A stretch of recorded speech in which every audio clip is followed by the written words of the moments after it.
Watch Who?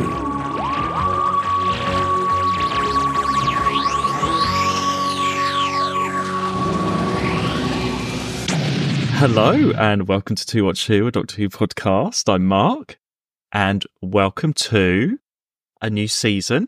I'm here by the lake, just waiting for Sarah to come along. So she'll be here soon to talk about Battlefield. What's that? What's that coming out of the lake? Oh my God, everyone, look! It's Sarah with Excalibur. Very last time, or whatever she said. First time.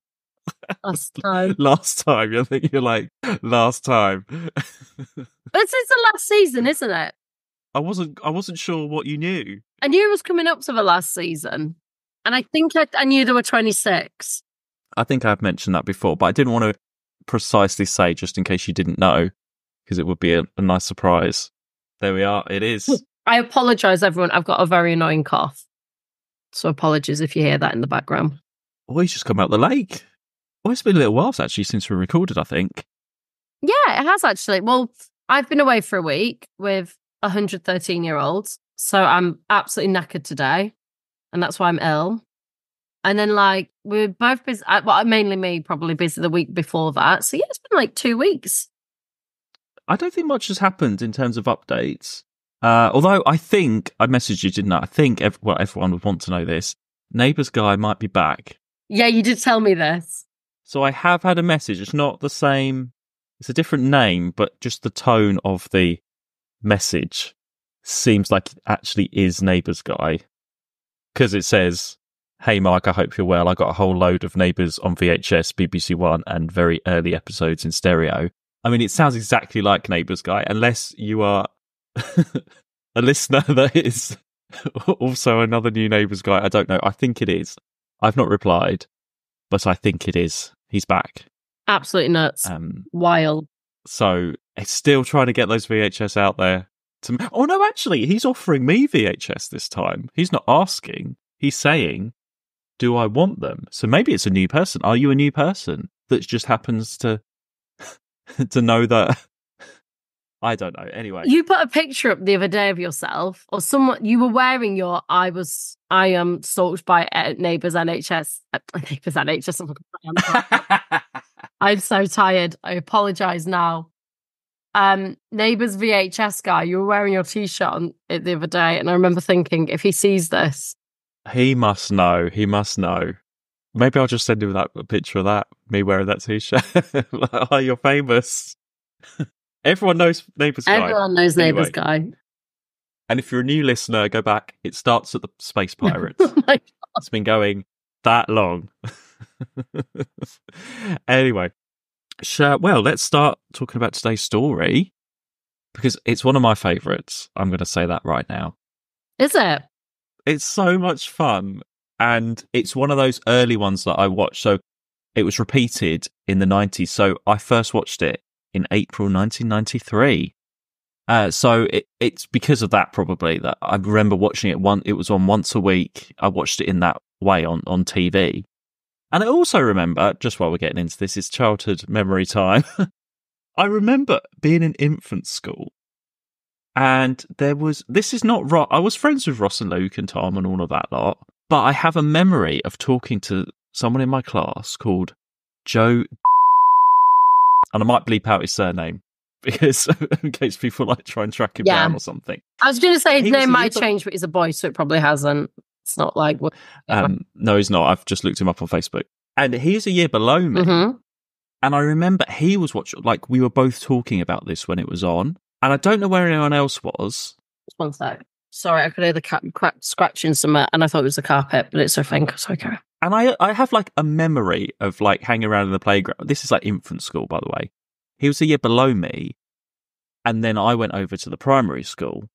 And I remember also my mum telling me at a later date, again, I don't know if this is true because it's from my mum, saying that I was really good friends with him, and he was really upset when I moved to the other school. You know, the other school. But I only have one memory talking about Battlefield this one day, and I don't remember being friends with him at all any other time, at any other point throughout junior school. He went to my secondary school, never friends with him then. I remember he in like sixth form in the year below. I've never spoken to him since, apart from when I spoke to him about Battlefield in 1993. Oh my gosh. He was in maybe Scouts. And also, this just has opened up another memory because he had like at least one brother who was probably the same age as my brother. So our brothers were probably in Scouts together. Everyone had brothers. And what's his name? Joe Thomas from the In-Betweeners, who went to my primary school. He had like 4 brothers. Wait, you've never mentioned that ever to me. I told you that. No, you've never mentioned at that. the time, I think he was either 1 or 2 years above, but he was in my primary school and in my Cub Scout group. It was Joe Thomas. You have not once in all this time I've known you, Mark, mentioned that. Well, no, he's famous. Where I'm from now, he's famous because there's like pictures of him at the museum and stuff in Chelmsford. Oh, yeah. Because I remember watching The In-Betweeners the first time and I was like, that looks like Joe Thomas from primary school. I was like, he looks exactly like him. And then I asked someone and they were like, that's because it is him. Because he had like loads of different brothers, younger and older. They were all in Scout with this Joe and everybody else. So it was everybody and their brothers all together. But I can't believe I've not told you that. The entire time I've known you, you have never once mentioned that. That's like when you, like, I had to stop you then because you have never mentioned that. I'll try and dig out. There must be like a school picture with. There'll be a school photo somewhere, surely. Yeah. Or a Scout thing or something. Yeah. Somewhere there. But yeah, he was in my Cubs as well. And actually, there is a Doctor Who link because he's done 2 Doctor Who audio plays. Yeah. See? So there you go. He's in that thing that was filmed in Clitheroe. What was that? Do you remember, like, last Christmas, like, we are not alone or something? It's like a weird comedy thing. He was in that. He played one of the aliens. Oh, wow. Okay. Anyway, so everyone was sort of in that sort of friendship group. But it's really weird that I just have this memory of talking to him about Battlefield. So yeah, I think that's why it was really exciting. And how did you? I mean, you watched sort of 2 and 2, did you? Or I did, and I watched 2 while I was away in my isolation. I was ill while I was away, so I had to isolate, and I rang Mark being like, should I start watching Doctor Who? And then I watched the other 2 today, actually. My overarching thing is it reminded me a lot of the 25th anniversary episode. Oh, Silver Nemesis. In the sense of, it's like a character from the past coming back to the present. We have units. A lot of the elements were quite similar. Okay, I think it's completely different, but we'll talk about that. Oh, sorry, just going back to Joe. This is what I was going to say. Or Joe, as we're saying. I must have been quite good friends because he did come to my birthday party that year and I was ill. Sure. So I think that's the most you thing ever. Of course you were fucking ill. I had tonsillitis, so my party was cancelled. But he came round quickly anyway to like give me my present. But he also gave me a badge because I was ill, and it says I've got the power, and I've still got it. I still have it here. It's one of my favourite badges that I've always kept. That's so cute. I think it's I've got the power, as in that song, I've got the power. I knew there was a reason why I was talking about that story. No, that's really interesting because I think it's completely different. I mean, it's not, in terms of fan opinion, it's never had the greatest reputation. And also, it's quite well known for being, this is the season opener of, the 26th season. It's the lowest ratings ever for a Doctor Who episode. Really? Ever. Yeah, it got 3.1 million on its first, and you'd think for a season opener and stuff, they usually get like the higher things. But also, you're opening up, brand new season 26, Doctor Who is back. The very first scene is just the Brigadier in a garden centre. It doesn't reel you in straight away. I can see that. It just reminded me a lot of like that idea and premise, similar to what we'd had in. Well, what, people coming from different sort of dimensions and things like that. Well, and time. I mean, like, even if they're from a different dimension, it's still like this idea of like Merlin or whatever from the past. You see, when I first watched it, it took me a couple of watches. I didn't understand that as a child. I was like, they're medieval people, but they're flying in a spaceship. What's going on? It took me a very long time later on to work out that they are medieval, and that's like the whole Merlin thing, but they're from a different dimension that has like technology. Yeah, yeah. They all, it's a bit of a weird mixture. It wasn't 100% obvious straight away. Oh, but I like that mix, and it's quite fun, though. You don't mind Silver Nemesis, do you? It's all right. You love this one, and I think they're very similar. But this one has a more interesting set of guest characters. I think there's a lot of things to like in terms of everyone's quite distinct. You've got lots of different groups of people. You've got the Brigadier back. What do you feel about having the Brigadier back? It was nice having the Brigadier back. I liked how they involved him in this one, like, brings him out of retirement. Of course it would for the Doctor. And it wasn't too, like, overload of him as well. I liked the other Brigadier. It was almost like the same template but different, obviously. But it's almost like the same template of story was used for both, like what Thingy used to do. Terry Nation. Well, I think this is just the style of Doctor Who now. Like, you've got the Doctor sort of knowing already a little bit of what's going on, or does he, or doesn't he? I mean, he literally left a note for himself. Okay, I'm going to go through my notes and then see, because you're not you're not sounding enthusiastic. No, it's fine. But also I'm a bit tired, so yeah, don't mistake my tiredness for lack of enthusiasm. It is a bit of a weird season opener. It had some great cliffhangers, and we'll get to that, I'm sure. Oh, yeah, right. Well, okay, starting off, I don't know if you noticed, the Doctor's got a darker jacket now. He's got a brown jacket. I didn't notice that. Light grey one before, so a slight costume change on Clothes Watch.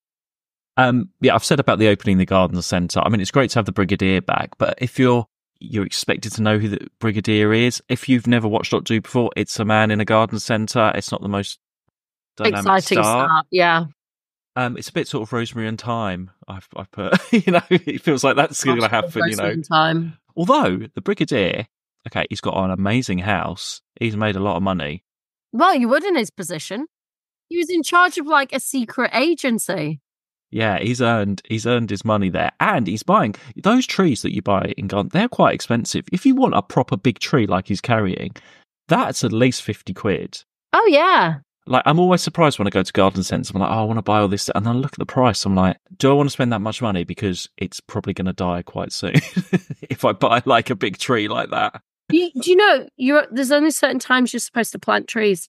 Oh, really? Yeah, there's a certain time of year. I can't remember when it is. But basically, you plant your tree. It's like, it could be even, I might be wrong. Don't quote me. I think it's like just after Christmas, or it's pre-Christmas. I can't remember. It's either the autumn or just before spring. There's a time when you do it because they need to have time to establish their roots, because if you do it too soon in the summer, the ground's too dry, so the roots can't, like, because obviously by then the heat's coming and stuff. There's like a very particular window for tree planting, because usually when trees die it's because they've just planted them but the ground's too warm and dry, so the roots can't get in, and that's why they die. So you could spend hundreds and hundreds on trees, but they wouldn't be able to live unless you do it at this very specific time. I feel like the Brigadier would know that. And I feel like this is autumn time. I mean, it was sunny. I feel like it's spring. That's interesting. Oh, okay, maybe. Well, the sun was out. The sun was out. Maybe you are right. They had a storm, didn't they? They had the storm. I mean, Morgana. Well, yeah, but that was all...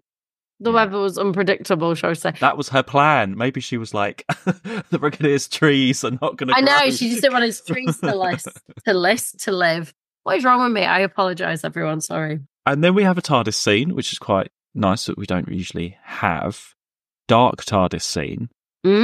I think the reason is, because we mentioned this last time, those round the circle bits, they've been thrown out. So that was just a curtain. Right. In the studio. They were like, shit, we don't have those bits of set anymore. So you can sort of see the crinkles in someone's like put some material together. And I think that's why it's dark, to hide the fact that it's just a curtain in the background. But it's quite effective. I wish the TARDIS was lit like that more often. I've said that before. When they actually light it, it does look quite good. So they're drawn in. There's some kind of signal or something, which is like Morgane from this other dimension. Whatever. Okay. So we've got three things happening, which is funny actually, because I've complained before about loads happening, lots of different people.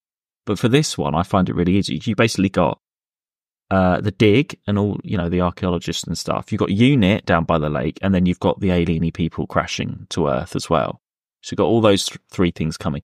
Great to have UNIT, and great to have a new Brigadier Bambera. Yeah. Oh, shame. Look, what do you think of her? Do you think she's over the top? Because her acting has been criticised, but I think I mean, it's not naturalistic acting, but it's so much fun. I mean, she's quite harsh. And like, I feel like there would have been handover notes and she's just not read her handover notes.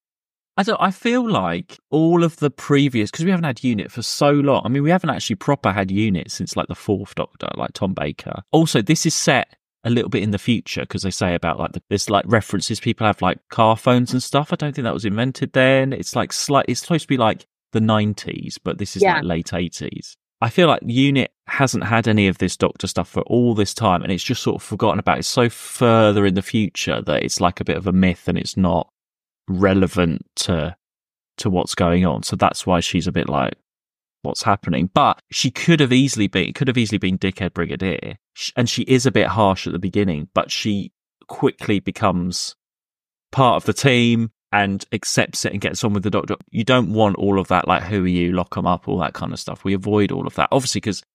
Well, she does at least call the Brigadier, but I feel like there would have been a handover note, and the Brigadier probably would have mentioned the Doctor. Do you know what I mean?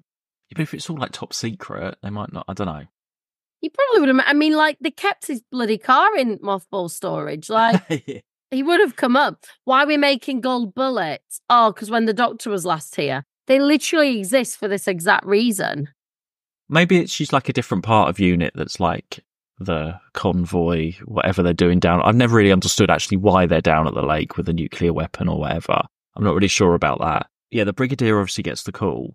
The annoying thing about the Brigadier is it's great that he's in it, but he takes about 2 episodes in his helicopter to actually get to what's going on. Although we have a helicopter, one for my Doctor Who book of helicopters. We haven't had a helicopter for ages. Not had one for ages. I thought that actually when we saw it. It's been a while since we've had a helicopter. Oh, it's because the Brigadier's not been around. It's the Brigadier and Unit that have the helicopter. And how much, they even said how much it cost.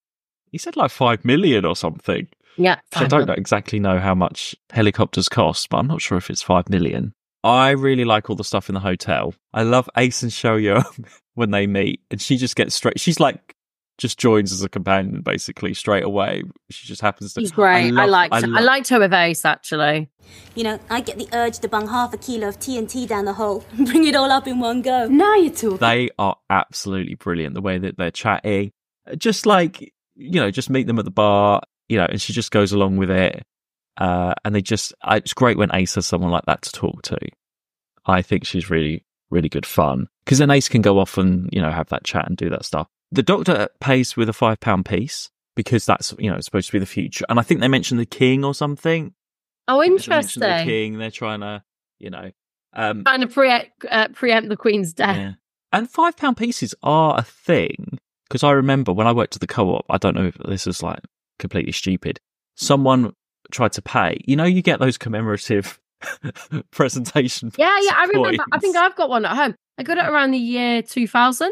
And it's like a £5 coin, this massive silver thing, and you've got all the other coins. I remember at the Co-op, this woman, I was like, that's however much. And she was like, giving out a change. And then she got out the presentation pack and just ripped the cardboard and ripped the coins out. I was like, do you take, you know, and gave me all these like coins. I was like, well, it is a legitimate 5. I was like, I don't know if we could take it or not. Anyway, I took it. And then in the till was this massive silver £5 coin. I was like, it's legal tender, isn't it? It is actually legal. I don't know if, you know, you could probably take it to a bank. I don't know, but it's genuine. You know, it had the Queen on and it was an actual £5 thing. So if anybody has any commemorative presentation packs of coins, go and spend them at the hotel. And then you've obviously got the landlord, and then there's the blind lady. Pat, come quickly, Patrick! In the pub. Yes, yeah. Which I had to think then, because then she's not blind by the end, is she? So no, not in that early scene, but a bit later on. She's just left to run the bar on her own. And I'm like, I don't think you can leave her. She's doing the thing. She's got a beer there. I was like, you can't leave that blind lady to run the whole hotel bar on her own. Used to it, Mark. She'd be fine. Do you think if she knows what everything is, and if she's putting her on once, I want to tell her. I don't know. I think that's a bit out of order, just leaving there to do everything. If she just serving in someone else's pack down. Oh, and then, okay, these other characters. I'm just sort of going through the characters, really. Mordrin and Anselin are two sort of guys. Mother and son, yeah? No, these are the two guys. Right. Sorry, my washing machine's going nuts now. Can you hear that? No. We've got Anselin, who is the guy with the blonde hair. Oh, right. Yeah. Mordrin. He's a nice one. And the other one's, the son. I mean, they're fine. It's nice to have a bit of a fun rivalry. They're very like stereotypical characters of like, oh, well, I am friends with Merlin and my mother. Yeah. I enjoyed the Brigadier's line in like the last episode where he's like, I'm a bit sick about hearing you and your mother. Yeah. Yeah. But I think as a team, what I like by the time you get into episode 2, where they're all in the pub and stuff, you've got Ace, Shao Young, the Doctor, Brigadier, Anselin, and the guys from the pub. I just really, that sort of feeling, it's a bit like the Third Doctor in the Demons, where they're in the village pub. It's a little bit like a sort of a moderner version of that, where there's something going on. I would have liked a bit more of that, where there's all the lights go out and they all scream and stuff. I just quite like all of that sort of cozy pub stuff. I prefer that kind of, we haven't had that for a long time either, where it's sort of in a recognisable environment. But yeah, I really like all that team. I just really like all these guest characters. Although, the guy who played Anselin, the good guy, I've slightly gone off him a little bit since I met him. Oh, okay. Only because he was doing a signing and... Here we go. Story time with Mark, everyone. Literally, all he was going to sign my book. And I said, can you put to Mark and sign your name? And he had his hand in like I don't know, it was all like wrapped up. And he's like, oh, I've got really bad, I've hurt my hand. I've got really bad wrist. I can't write dedications. I can't write to Mark. And I was like, okay, well, you're at a signing and I'm spending £10 for you, literally. It's TOMARK. You cannot add that on to your name. He was like, no, like I can't do it. Okay. And when you're like, well, why are you at this signing? Yeah, I know. I was like, why are you here?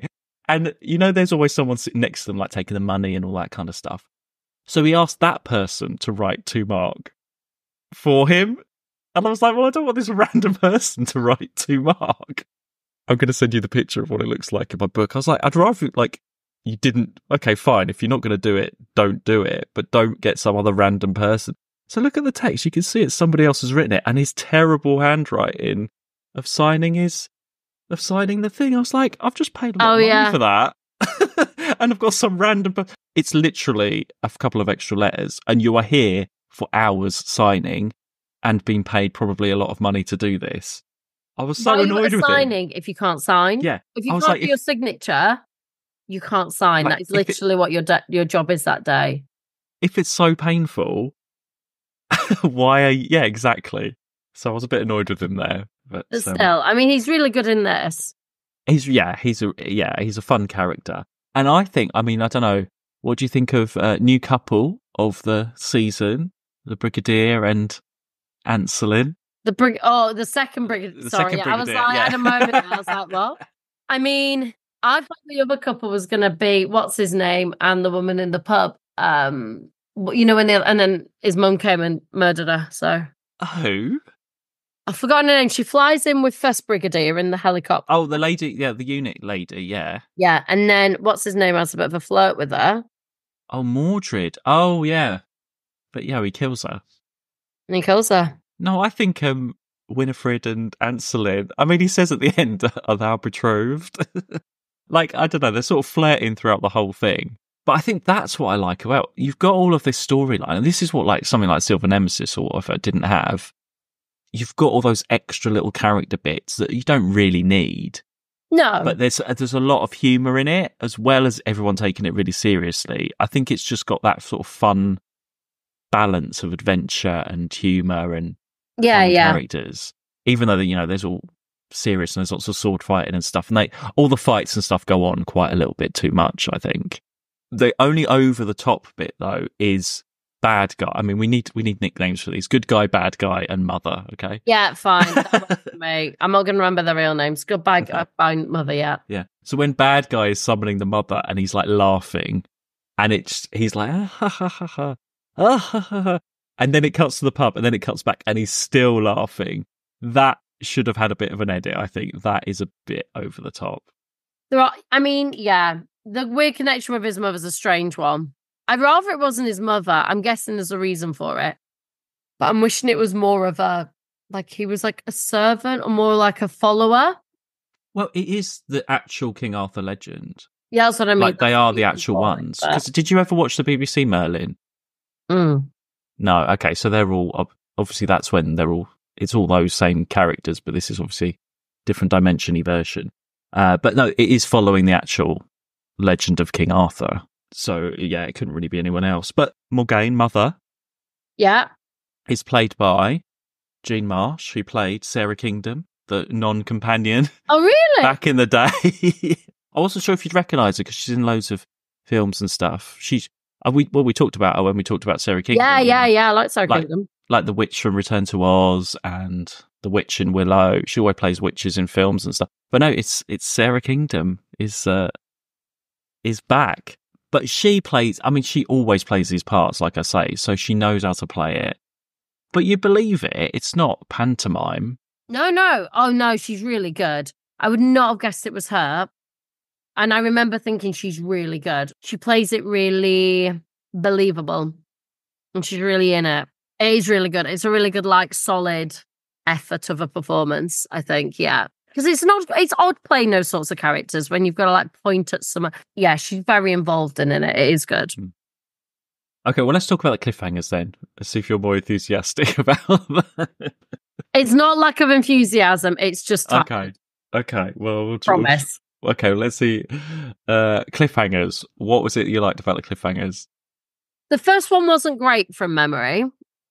The first one, that was just the bad guys coming in and being like, "We're going to kill you." Yeah, not great. The second one was great. That's Ace being in the thing in the Dr. Kettle. Right. That is a very famous moment. That is brilliant, actually. And I'm going to read you a bit from the newspaper about that. Oh, from the newspaper. Cutting ear from the newspaper. So, here we go. Doctor Who girl cheats death. Oh. Doctor Who's assistant was almost killed and dozens of others had to jump for their lives when a studio stunt went wrong. The accident happened when actress Sophie Eldred, who plays Ace, was thrown into a glass-lined cylinder full of water. The glass shattered, sucking Sophie to the bottom of the tank and sending hundreds of gallons of water flooding onto electrical cables at the BBC television centre. A member of the production team said, "We could have all been killed as the floor was covered with live cables. We jumped onto the chairs or hung onto camera gantries, anything to keep our feet off the ground." A BBC spokesman said, "Quick thinking prevented a serious disaster. Sophie swallowed some water and was shaken but not hurt. An inquiry has been launched, but the new series will be ready for the autumn." So this is like a famous story. Yeah, and you can see it a little bit I think it's in the reprise bit where she goes up. You can see there's like cracks in the water, and when the water goes down. So, and it's all on video as well. It's on like the DVD extras and stuff. Oh, really? Sylvester McCoy's there doing his acting bit, and you see the cracks, and he's like, "Get out, get away, everyone, get out!" And it just goes smashes, and they make sure she's pulled out and stuff, and then the lights go off and stuff and everything. But I don't know whose idea it was. If you're gonna film, I think they got the measurements wrong of like the thickness of what the glass needs to be, and he said he was banging and doing his thing, and then it sort of buckled, like the glass buckled. But maybe it needs because now you'd have like a plastic, wouldn't you? You'd have a Perspex plastic. That probably wouldn't break. Yeah, I mean, I don't know who thought of it. I mean, you would have had plastic back then. Surely they've done you would have stuff put it like in that. glass because glass would break under pressure. Whoever thought? I mean, that's a lot. She is standing head to toe in water. He's in it. Yeah. And I mean, it's really good. It's like an ambitious, creative idea. It's a brilliant way for it looked amazing, but yeah, that's interesting. Yeah, so obviously Sophie Eldred always tells that story and stuff about, It's dice with death. It is a great cliffhanger, though. When you see the Doctor get knocked out, it is a proper. What comes next, I feel, is a bit of a cop out. We'll come to that, but. Well, did you get? Because I don't think it's particularly clear that spaceship is underwater. So she gets sucked out, and that's when she comes out with the sword from under the lake. That whole spaceship, there's like one little model shot of this spaceship. When the Doctor and Ace are going in and sort of into that room and stuff, I don't think it's clear that that's the spaceship under the lake. So the closest I got to that is when they're going down the thing and she's saying, "Oh, this is cement and stuff." And so they go in that, so they go through that. He talks about the water then. He's like, and he says something like, I can't remember what he says, but he says something about because it's under, I can't remember. But it's weird. How do you get from that tunnel to that just spaceship lying? It's like a model of a fish tank. It's literally someone's fish tank with a spaceship in it. But I don't think maybe that, or the design of the spaceship doesn't look particularly like it would come from that tunnel. Because then they go into that like mouth thing, a fish thing, so those fish jokes, and then they're suddenly in that room. It's a bit, I don't know, it's a bit disjointed. But the only bit with that glass bit is when she walks in, she's like, it's a dead end, and she's so slow, and she's waiting for the glass thing to come But then down. there's some weird editing and all that anyway. I thought that myself. But then the actual cliffhanger is a great cliffhanger. I feel like you get a bit, because she's in that thing. I didn't realize she'd been sucked out. The next scene is her like Coming out of holding the the thing water. and coming out. And I was like, you don't actually see her get out. You No, don't you see don't. like go. And I'm guessing it's because of what happened. When you see, I think they use footage of them, you just see her sort of going up. Obviously, that's them grabbing her out. But, I mean, I don't think they, like, reshot it or anything. I think they could just use whatever they had for that. But, yeah, it's not really clear, like, she could have pressed a button or something could have happened. Yeah, you don't really get that. No, She's because the been next released. shot is like, really, her appearing up. Doing the Lady of the Lake thing. Yeah. Which is quite nice. It's cool. It's very funny. And I had a good laugh at it. The other cliffhanger, the circle, the chalk circle. Yes. I liked the effects of the chalk circle when it went dark and you had the light. I think that's one of my favourite scenes because it's just got an atmosphere. It has a really good atmosphere. And it's the bit of chalk, and then there's that. It's quite. I mean, we haven't really had something like that in Doctor Who. It's sort of turned their feet. Ace is like racist towards Shell Young, but it's a really powerful scene. It's really played really well. Really well, and you feel that sort of how it builds. It's done really well. And then you see the Destroyer. I think is one of the. I mean, we're still like we've upped our game even more in terms of monsters and stuff. You think? How the Destroyer is like one of the best creatures in Doctor Who. How like it's the best we've had so far. Do you think? With all the animatronics and his teeth and everything, and he's Maybe, yeah. And the eyes. It's so modern and so up to date. I think when I first saw it, because it's quite static and he just does that a bit of movement, and I was just a bit like, oh, okay. It grew as he talked, and we see things with the all that. But my initial reaction, because we just have that shadow, don't we? Shadow is such a menacing idea, and then like when he stood there, initially I was a bit like, oh, okay. Really? Yeah, even just the look, just like we've not had anything so. I mean, imagine go back to the Demons, where it's that guy in his tights. We've come a long way since then, yes. Like, it could have just been the man in his tights. But this is like, because it's got all like the sort of moisture and the teeth, and it's fixed to, and you've got the real actor's eyes. But initially, I didn't feel that. It came more as he was talking and moving and like, yeah. Okay. I thought that would be like a wow moment for you. Oh my God. How? It's always the opposite to what I think it's going to be. Not always. But, I mean, as a child watching that after you've watched like a load of 60s episodes or stuff, you're like, wow, this is cool. Oh, yeah. And also, this is the thing, like, this is why I think it's hard for people nowadays because things are so different now. Yeah, but I think it stands up now for a show, for a kids show. A kids Saturday show. Like, yeah, maybe, yeah. And I don't know if they do. I mean, I'm just trying to think of the new series. If you had sort of a demon-y thing, it's not been as not yet. Well, we did actually. We did, didn't we? In the last episode. Well, yeah, like the Sutex stuff. Oh, that's what was on last night. Yeah, Sutex. That looks quite cartoon compared to the Destroyer. Really? Yeah, that was like a cartoony CGI dog thing. This is like real. So it feels tangible. It doesn't look CGI. It wouldn't date. I think that's what it is. It's not. It hasn't dated. It looks like skin, and it looks. I don't know. I just can't believe you don't think that's. Well, we'll see. Tell us what you think, listeners. Oh yeah, the Destroyer is amazing. Sorry. Where do we go from here? Oh, well, actually, that pub scene, just going back to the pub scene, again, there's this, I think this whole story has lots of really memorable scenes. The pub scene's great. She comes in, he's like, takes her mind and like burns her and stuff. Yeah, and then fixes her sight as a tip. But then the mother comes in, he's like, oh, and it shows with Morgaine You see, if you compare her to Lady Painfort was just like a bit sort of angry and shouty and just doing whatever.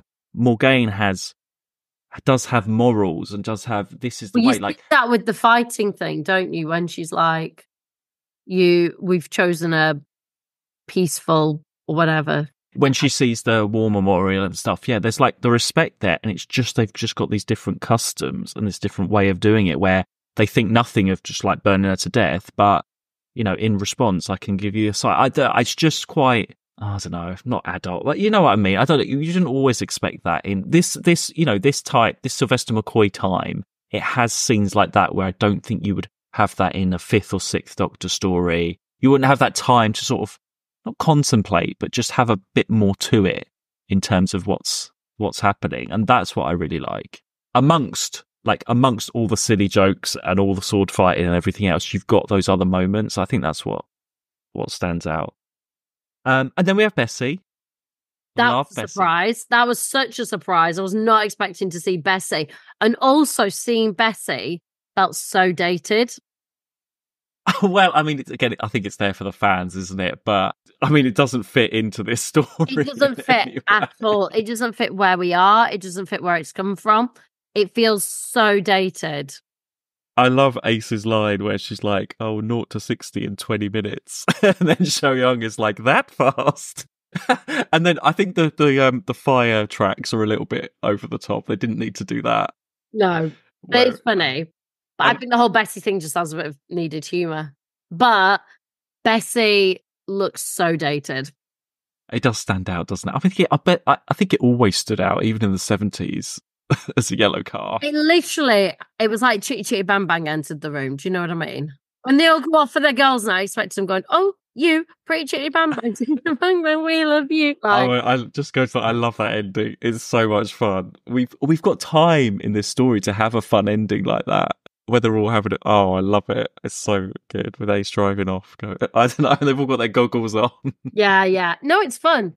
There are a lot of light moments, and Bessie coming in was definitely one of them. Because you think it sort of happens. You've got the battle, then the destroyer stuff. You think the Brigadier might be dead, but he's not. All of that happens, and then you think, okay, that's the end of the story. They're going to wrap it up, and we'll go home. Then you have this whole nuclear weapons bit. Again, I always forget that's happening. It's always quite a nice surprise because then you have actually Morgaine and the Doctor facing each other, and a bit like he faced Helen A in that way, where he's sort of talking her down and saying, "Look, King Arthur's dead," is not, and just her emotion. She's not just a one-note villain. No, that's what's great about her, and that's what she does so well in this. I think that's what really sells it as well, and it sells her character. And I think, which is where we should know sort of a bit of history more. I think, nuclear weapons and stuff in the 80s and things is probably like a big deal. So you've got that sort of current side to things as well. Another thing to sort out. And then, I mean, he says lock them up. Are they still in prison in unit somewhere? Or do they, they just sit in there? What happens when they get locked up? Where do they go? Because now they're all locked up. And obviously Ancelin is probably going to marry Bambera. For sure. So, Sure. This is the kind of story where we want like a follow-up to know what happens to everybody. I don't imagine Bambera marrying him. Well, in the audio, she says that he's gone back to his time, and there isn't much mention of him. I'm waiting for them to do a story where he comes back. I don't think so. She's an independent brigadier woman. She didn't need him. Well, she's flirting with him the whole time. No, he's flirting with her, and she's just kind of like getting on with the job and like having a bit of banter with him. Tell me if I'm wrong, listeners, but I'm putting them down as couples. Building something there that might not be as much as you think. No, they're going down in our couples list. Really? Yes. Overall, then, is it a good start to this season? Yeah, it grew on me. It did grow on me. I'd say 6 out of 10, though. Oh, no. Okay. I think maybe when we talk about it again later for the Oscars, I think it'll probably go up. Like I say, unfortunately, I'm a bit tired today, which doesn't help. But I did enjoy it. I think the cliffhanger in that's episode 2 cliffhanger really made it, and it does have its lighter moments. It was easy to follow, which is good, and good acting. I think the acting throughout is really strong. I just love all these characters. I just think they're all great. I think they all could be. I'd love to see any of them return. Well, maybe I'm the only enthusiastic person about Battlefield. We'll see if people agree with me. Hopefully they do. Yeah, find out. Might be alone, but maybe there's some Battlefield fans out there. Oh, I think there is. Yeah. Okay, well, we'll leave it there then, everybody. We've done Battlefield. Well, next. Okay, it's only 3 next. Oh. We're 4s and 3s, aren't we? So it's called Ghostlight, and this is very well regarded. Okay. I feel like it'll be on a ship. Okay. All I'm going to say is just really be awake when you watch it. I think it's a concentrate-y one. Okay, fine. I'll give it a few days. Be in that frame of sort of concentrate-y mind when you watch it. That's all I'm going to say about this one, because it might be a bit confusing. I think people are looking forward to us talking about this one. Okay, interesting. Good and bad thing, I think. So, okay, well, are we off out with the girls? I think we are, Mark. Yeah, we're getting Bessie. Bessie, get your goggles on. Do you want to drive, or shall I drive on the way back? You can drive. Go for it. I want to see you drive. Okay, let's get our goggles on. Right. Okay. Well, we will see you all next week, everyone, for Ghost Light. In the meantime, you can follow us at buymeacoffee.com/2watchwho, or follow us on Twitter or Instagram at 2watchwho. I was looking, actually, I might move us over to Patreon, because Buy Me a Coffee is getting a bit, I don't know, just the messages and stuff is really complicated. Okay. And you can, like, the feed stuff on Patreon might be a bit easier, so I'll let people know if we do. Okay. I was just looking into it, just because it's easier to categorize stuff and keep track of everything a bit better. Like, I think people have problems seeing updates and stuff on Buy Me a Coffee. But anyway, okay, we'll see you all next week, everyone. Bye. 2 Watch Who.